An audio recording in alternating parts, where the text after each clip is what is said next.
I would be amiss if I don't also take this opportunity to thank the government and the people of the Republic of China for the confidence that they have shown in our country, Kenya.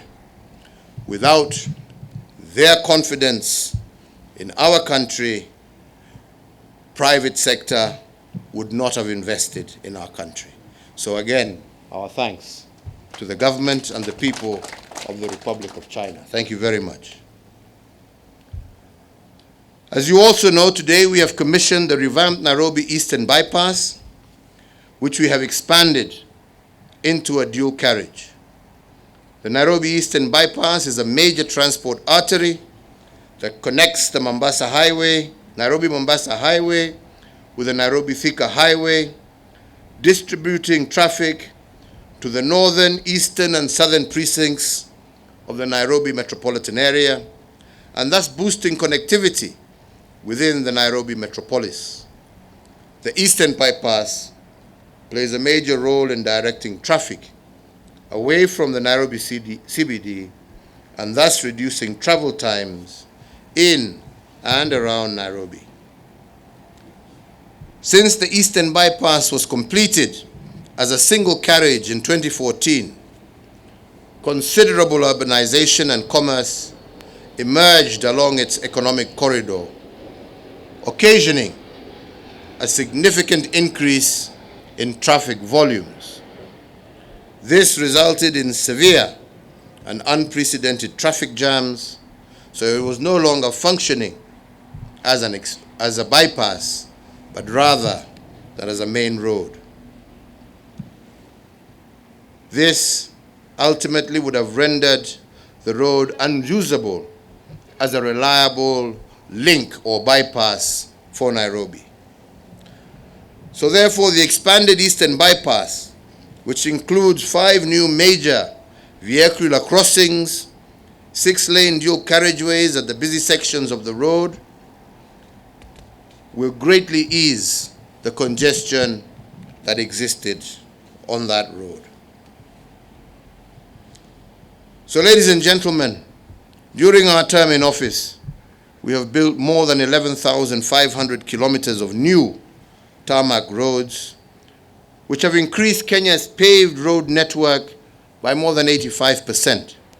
And as a result of accelerated road development and maintenance, more than 70% of Kenyans can now access an all-weather road network within a radius of 2 kilometers from their homes. These roads have improved access to schools, to hospitals, to trading centers, and facilitated intra- and inter-county movement. My administration has also upgraded a further 408 kilometers of access roads and related infrastructure in the densely populated areas of Nairobi. So for the first time, in places like Mukuru, Kibera, Mathare, you do now have tarmac roads, making it easier for all citizens to be able to meet their travel requirements. The expansive infrastructure milestones realized during my term has been built on the foundation of hard work and sacrifices of previous generations. And the challenge of our generation was to boldly further their agenda. Where they built an ordinary bridge, we built a floating one in Mombasa. Where there was a single-lane road, we have built multi-lane highways. Where once lay a railway in ruins, we executed the largest infrastructure project in Africa through the standard gauge railway and revived 566 kilometers of the meter gauge railway. This has resulted in new areas of our country opening up, and as you will recall, recently we were in Naivasha to not only launch the link between the standard gauge railway and the meter gauge, but also to launch what will probably be one of the largest industries in terms of ceramic aluminium manufacture, paper in Naivasha, something that would not have been possible without the rail, without the water that we now have supplied in the area, and without the people who now are able to utilize that area. So as I said in the beginning, my friends, infrastructure is just a route to opening up opportunities for our people. Employment opportunities, business opportunities, thereby making our country that much more attractive and helping us move much faster to realize our dream of being a true middle-income country well before the year 2030. The speed with which we have executed these projects should be a national reminder that with dedication and the whole of government approach, implementation of large public projects ahead of their scheduled time is actually no longer a dream, but a reality. So as I conclude, I want to reiterate that we have been able to achieve the notable infrastructure developments because of the peace and security that our country enjoys, which has been the envy of many in the continent and globally. And to ensure that we remain on this development trajectory, it is therefore important that we avoid anything that may jeopardize our peace and our security, because this is our greatest national asset. As you all know, in a week's time, we will be exercising our constitutional right to choose a new administration.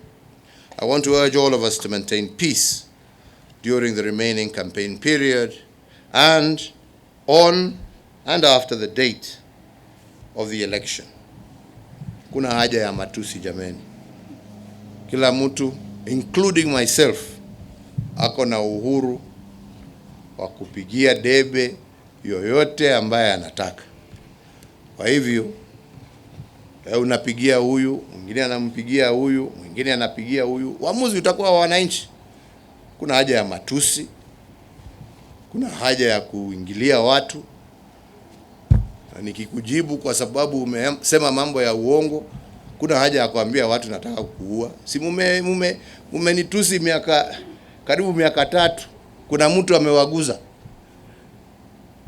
Hiyo miaka 3 nimekuwa kwa kiti. Si nilikuwa na uwezo. Sasa wakati naenda kupatiana serikali na sina uwezo, ndio niko na time ya kukutafuta. Piga story yako, uza sera zako, wachana na mimi. Mimi nafanya kazi yangu, nimalize. Nyinyi muende muombe kura. Wananchi wakiwapatia sawa, wakiwanyima, twende nyumbani pamoja. Shida iko wapi? Si dunia itaendelea. Yeah? So, ladies and gentlemen, let us be calm. Let us do the right thing. Let us tell Kenyans what we shall do for them, not what we expect them and what we think of others. So, with these few remarks, I now take this opportunity very proudly to declare the Nairobi Expressway and the Nairobi Eastern Bypass officially commissioned, and Godspeed to all users. Thank you to all our partners. May God bless you all, and may God bless Kenya. Asanteni sana.